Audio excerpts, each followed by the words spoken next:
जोधपुर। केंद्रीय संस्कृति एवं पर्यटन मंत्री गजेंद्र सिंह शेखावत ने कहा कि देश में कुछ लोग ऐसे हैं जिनकी मानसिकता हमेशा राष्ट्र हितों से ऊपर अपनी राजनीतिक महत्वाकांक्षाओं को प्राथमिकता देती है।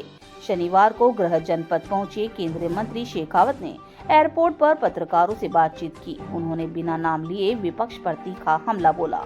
शेखावत ने कहा कि ऐसे लोगों ने अपने राजनीतिक स्वार्थ के लिए वंदे मातरम जैसे पवित्र गीत के भी टुकड़े कर दिए और आज भी वही मानसिकता बनी हुई है।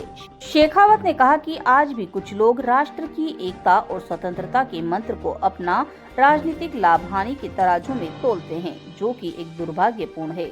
केंद्रीय मंत्री शेखावत ने प्रधानमंत्री नरेंद्र मोदी के नेतृत्व में देश की आर्थिक प्रगति का भी उल्लेख करते हुए कहा कि भारत $4 ट्रिलियन से बड़ी अर्थव्यवस्था बनाने की दिशा में मजबूती से आगे बढ़ा है। देश का गौरव 150 साल हो गए, क्या ये बात विपक्ष को समझ में नहीं आती है? जिस तरीके से वो इस तरह से अनावश्यक बहस कर रहे हैं। मुझे लगता है कि कुछ लोग ऐसे हैं देश में, उनकी मानसिकता उनकी अपनी राजनीतिक महत्वाकांक्षाओं के चलते हुए, जिसको उन्होंने हमेशा राष्ट्रीय हितों से ज्यादा प्राथमिकता दी और अपने राजनीतिक स्वार्थ और हितों के लिए वंदे मातरम जैसे पवित्र गीत के टुकड़े किए, वो मानसिकता आज भी उनकी वही ठहरी हुई है। उसमें कोई परिवर्तन नहीं आया। आज भी वो राष्ट्र की एकता, राष्ट्र की स्वतंत्रता के इस मंत्र को, गीत को अपने राजनीतिक लाभ और हानि के तराजू में तोल करके देखें। सर, पर्यटन के क्षेत्र में इतना बढ़ोतरी हुई है 2014 के बाद में, इसका मुख्य कारण क्या है? क्या कुछ कारण है?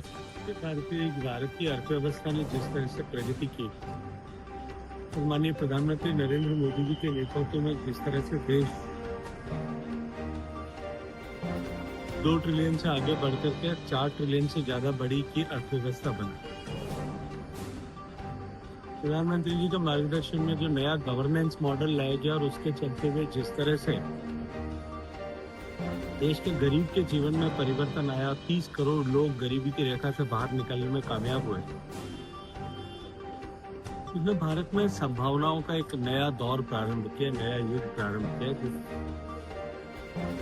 सरकार ने दुनिया का सबसे बड़ा इंफ्रास्ट्रक्चर डेवलपमेंट प्रोग्राम जो चलाया, उसके चलते हुए जिस तरह से देश में रेल, रोड, हाईवेज, एविएशन और वाटरवेज, इन सब का नया चाल खड़ा हुआ। उसने यात्रा को देश में सुगमता प्रदान की, नई ऊंचाई की। पूरी दुनिया में भारत की छवि जिस तरह से बदली, भारत को तरफ देखने का नजरिया बदला, उसने निश्चित रूप से भारत को एक नई पहचान दी, भारत के प्रति कौतूहल और आकर्षण बढ़ा।